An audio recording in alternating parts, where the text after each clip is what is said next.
বন্ধুরা, আপনার আসলে ভ্যালু কতটুকু সেটা নির্ভর করে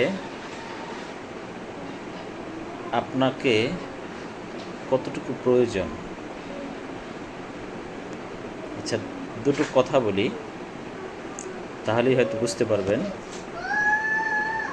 ধরুন একটা চামিচ,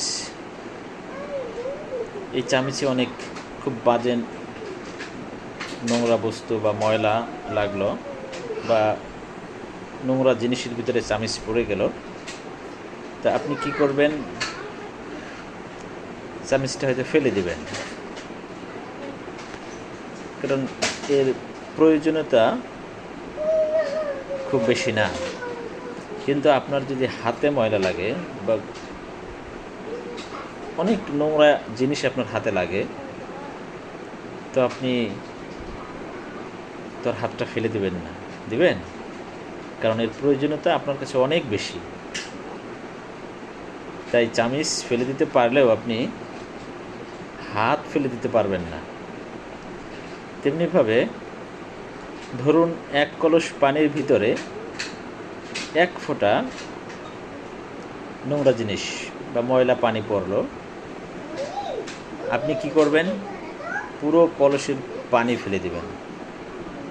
কিন্তু যদি এক পুকুর পানির ভিতরে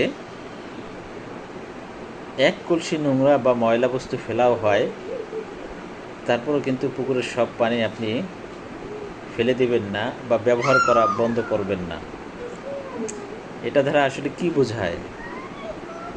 যে ওই জিনিসটার প্রয়োজন আমার কাছে কতটুকু।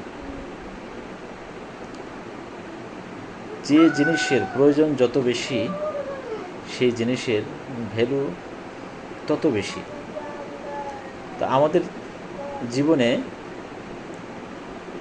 আমরা কারো কাছে কতটুকু গুরুত্বপূর্ণ,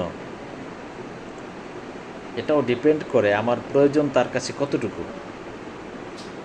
তা আমি যদি আমার দক্ষতা এবং আমার কাজ দিয়ে একটি প্রয়োজন তৈরি করতে না পারি, নিজের ভ্যালু সৃষ্টি করতে না পারি, তাহলে অন্যের কাছে আমি মূল্যহীন। আমাকে ছুঁড়ে ফেলে দেবে বা আমাকে অবহেলা করবে, প্রয়োজন হবে না। তো সেই জন্য নিজেকে ভালো অবস্থানে নিয়ে যেতে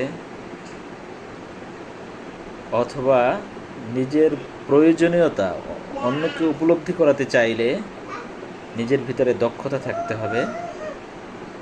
দক্ষতা ছাড়া আসলে কেউ কারো কাছে ভ্যালুয়েবল হয় না।